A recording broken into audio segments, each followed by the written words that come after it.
Supreme court में केजरीवाल की अर्जी पर सुनवाई लगातार जारी है। सुप्रीम कोर्ट का ईडी से तल्ख सवाल, सेक्शन 19 के तहत गिरफ्तारी सही कैसे है? सुप्रीम कोर्ट ने यह सवाल पूछा ईडी से। पीएमएलए सेक्शन 19 को लेकर यह सवाल पूछा गया है। केजरीवाल की गिरफ्तारी की आखिर जरूरत क्यों? ईडी साबित करे कि आखिर गिरफ्तारी जरूरी क्यों है, ये सुप्रीम कोर्ट की तरफ से सवाल पूछा गया है। तल्ख सवाल यहां पर सुप्रीम कोर्ट ने पूछा ईडी से।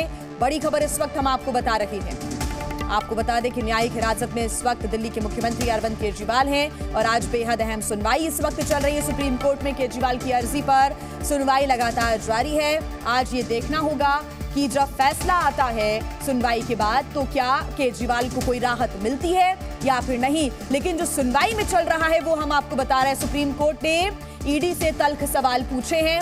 पूछा है कि सेक्शन 19 के तहत गिरफ्तारी आखिर सही कैसे है, ये सुप्रीम कोर्ट ने पूछा है। साथ ही prevention of money laundering act के सेक्शन के तहत सवाल पूछा गया है। केजरीवाल की गिरफ्तारी की आखिर जरूरत क्यों पड़ी और ईडी ये साबित करे कि गिरफ्तारी क्यों जरूरी है, ये सुप्रीम कोर्ट ने सवाल पूछा है। आखिर गिरफ्तारी की जरूरत क्यों पड़ी और क्यों ये माना जाए कि ये गिरफ्तारी सही है, ये सुप्रीम कोर्ट ने तल्ख लहजे में सवाल पूछा ईडी से। ये देखना होगा कि ईडी अपने पक्ष में क्या कुछ सवाल पेश करती है सुप्रीम कोर्ट के सामने। तो न्यायिक हिरासत में इस वक्त दिल्ली के मुख्यमंत्री अरविंद केजरीवाल। आपको बता दें कि दिल्ली का कथित शराब घोटाला मामला, उसको लेकर लगातार आम आदमी पार्टी के तमाम बड़े नेताओं के खिलाफ कार्रवाई की गई है। ऐसे में अरविंद केजरीवाल खुद न्यायिक हिरासत में इस वक्त हैं। केजरीवाल चुने हुए सीएम हैं। सुप्रीम कोर्ट की तरफ से यह भी टिप्पणी की गई है। कहा है कि एक असाधारण मामला है, केजरीवाल को अंतरिम जमानत दे सकते हैं। तो ये बड़ी जो टिप्पणियां हैं वो सुप्रीम कोर्ट की तरफ से की गई है अभी भी, क्योंकि सुनवाई लगातार जारी है। केजरीवाल कोई आदतन अपराधी नहीं है, केजरीवाल चुने हुए मुख्यमंत्री हैं। सुप्रीम कोर्ट ने सुनवाई के दौरान इन तमाम बातों का जिक्र किया है और साथ ही सुप्रीम कोर्ट की तरफ से ईडी से तल्ख लहजे में सवाल भी किया गया है। अब ईडी की तरफ से क्या जवाब पेश किया जाता है इस पर भी नजर है। साथ ही सुप्रीम कोर्ट ने ये तमाम बातों का जिक्र किया है, जैसे कि केजरीवाल कोई आदतन अपराधी नहीं है, वो चुने हुए सीएम हैं।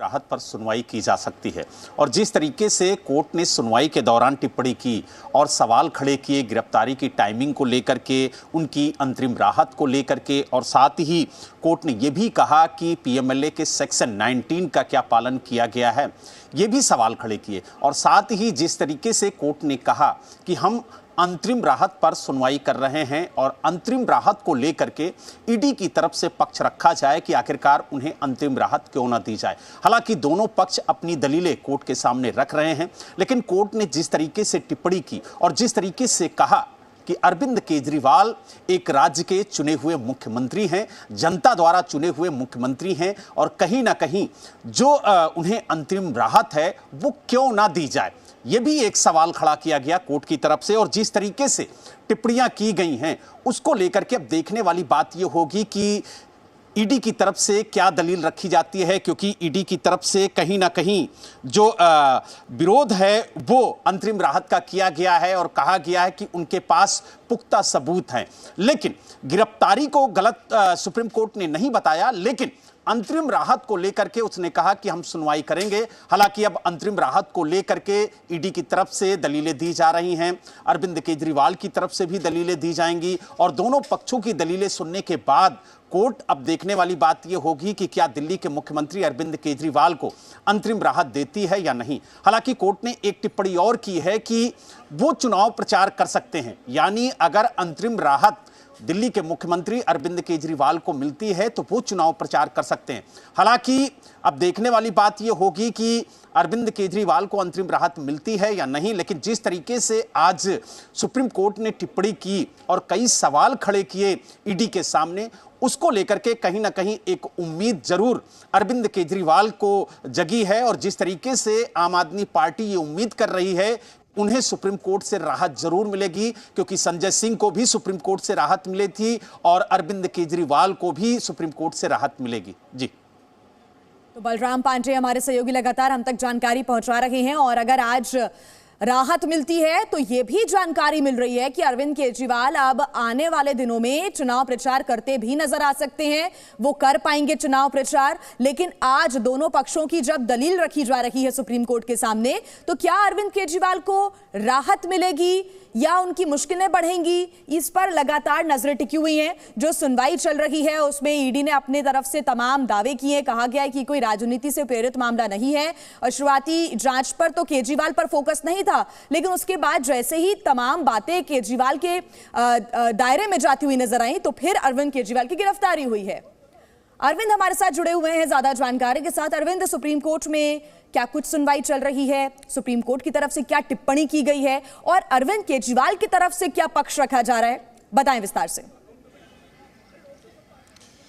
देखिए, सबसे महत्वपूर्ण बात यह कि अभी जो कोर्ट सुनवाई कर रहा है वो अरविंद केजरीवाल को क्या चुनाव प्रचार के लिए अंतरिम जमानत दी जाए या नहीं दी जाए, इस सवाल पर विचार कर रहा है। आज जब सुनवाई शुरू हुई थी तो उस वक्त कोर्ट ने इस तरह के कोई संकेत नहीं दिए थे और अरविंद केजरीवाल को जो गिरफ्तारी को चुनौती देने वाली जो मूल याचिका थी उस पर ईडी की ओर से एएसजी अपनी बात रख रहे थे। लेकिन अब कोर्ट ने साफ किया कि 12:30 बजे से, यानी अभी जो सुनवाई चल रही है वो इस सवाल पर होगी कि क्या अरविंद केजरीवाल को जमानत दी जाए या नहीं दी जाए। कोर्ट ने, हालांकि एसजी तुषार मेहता ने इसका विरोध किया। उनका यह कहना था कि जब किसी आम आदमी को ऐसी कोई राहत नहीं मिल सकती तो अरविंद केजरीवाल के लिए भी कोई अपवाद नहीं होना चाहिए, वो इस तरह की राहत के अधिकारी नहीं है, उन्होंने नो समन की अवहेलना की है। लेकिन कोर्ट ने यह कहा कि यह देखना होगा कि अरविंद केजरीवाल दिल्ली के सीएम हैं और उनके खिलाफ कोई दूसरा आपराधिक केस नहीं है, वो कोई आदतन अपराधी नहीं है।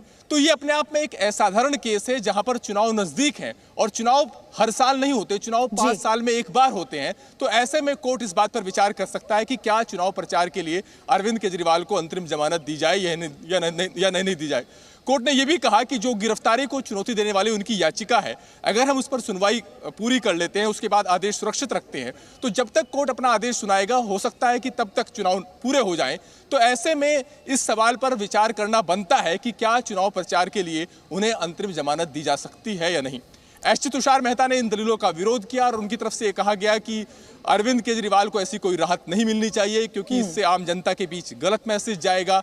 अगर किसी आम कारोबारी को, अगर किसी आम किसान को यह राहत नहीं मिलती कि वो अपनी दुकान को चलाने के लिए, अपने खेत में जाने के लिए अंतरिम जमानत मिल जाए, तो फिर किसी राजनेता को किस बिना पर यह जमानत मिल सकती है कि उसे चुनाव प्रचार करना है। और अगर अरविंद केजरीवाल जांच में सहयोग करते, समन की अवहेलना न करते, तो शायद उनकी गिरफ्तारी भी नहीं होती। लेकिन गिरफ्तारी का रास्ता उन्होंने खुद चुना है और अब वो अंतरिम जमानत के हकदार नहीं हो सकते। लेकिन सुप्रीम कोर्ट ने इस दलील को खारिज कर दिया। कुछ सवाल भी यहाँ पर सुप्रीम कोर्ट की तरफ से पूछे गए हैं। सवाल ये है कि पीएमएलए सेक्शन 19 के तहत जो गिरफ्तारी हुई, क्या वो जरूरी थी और क्या अरविंद केजरीवाल को गिरफ्तार करना जरूरी था? उसके बाद ही इस पूरे मामले को लेकर जांच आगे बढ़ सकती थी। ईडी की तरफ से क्या इस पूरे मामले को लेकर जवाब दाखिल किया गया है और क्या कुछ कहा गया ईडी की तरफ से? देखिए, ये जो सवाल जवाब का जो क्रम था, ये अरविंद केजरीवाल की मूल याचिका को लेकर के है जिसमें उन्होंने गिरफ्तारी को चुनौती दी है। और कोर्ट इस बिंदु पर विचार कर रहा है कि क्या पीएमएलए के सेक्शन 19 के तहत जो गिरफ्तारी की कसौटी है उस पर यह केस खरा उतरता है या नहीं। कोर्ट ने इस पर सवाल ये उठाया कि 2 साल हो गए आपको इस नतीजे पर पहुंचने के लिए कि अरविंद केजरीवाल की भूमिका बनती है, एक जांच एजेंसी के लिए ठीक नहीं है। इसके अलावा कोर्ट ने केस डायरी को मांगा है। केस डायरी वो जो मनीष सिसोदिया के गिरफ्तारी से पहले और बाद की, और दूसरी केस डायरी वो कि जो अरविंद केजरीवाल की गिरफ्तारी से पहले की है। कोर्ट ने सवाल यह भी उठाया कि आप जांच को लेकर के सिलेक्टिव नहीं हो सकते। अरविंद केजरीवाल के खिलाफ जो तथ्य हैं, जो सबूत हैं, उनको आपको समग्रता से देखना होगा। आप उन तथ्यों को नजरअंदाज नहीं कर सकते जो कि केजरीवाल के खिलाफ नहीं है या उनके पक्ष में जाते हैं। और अगर आप ऐसा नहीं करते तो आप फिर एक संतुलित अप्रोच नहीं अपना रहे हैं। लेकिन सबसे बड़ी बात जो इस वक्त की है वो ये कि कोर्ट अब अरविंद केजरीवाल की अंतरिम जमानत पर विचार कर रहा है।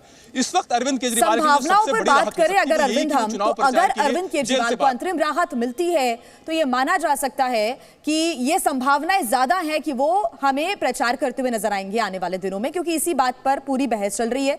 दोनों पक्ष की तरफ से क्या दलीलें रखी जाती है, फैसला किसके पक्ष में आता है तो देखना होगा। लेकिन अगर अरविंद केजरीवाल के पक्ष में फैसला आता है तो प्रचार में उतर सकते हैं केजरीवाल जल्द ही। बिल्कुल, अंतरिम जमानत का मतलब ये होता है कि वो एक खास निश्चित समय सीमा के अंदर किसी खास मकसद की वजह से दी जाती है। और चूंकि अरविंद केजरीवाल की जो याचिका है जिसमें उन्होंने गिरफ्तारी को चुनौती दी है, उस पर वक्त लग सकता है। लिहाजा कोर्ट अब इस बिंदु पर विचार कर रहा है कि क्या उन्हें चुनाव प्रचार के लिए अंतरिम जमानत दी जा सकती है या नहीं। और सबसे महत्वपूर्ण बात यह कि ये जो पिछली बार जो टिप्पणी की गई थी कोर्ट की तरफ से कि हम अंतरिम जमानत के सवाल पर विचार कर सकते हैं, ये आग्रह अरविंद केजरीवाल के वकीलों की तरफ से नहीं किया गया था।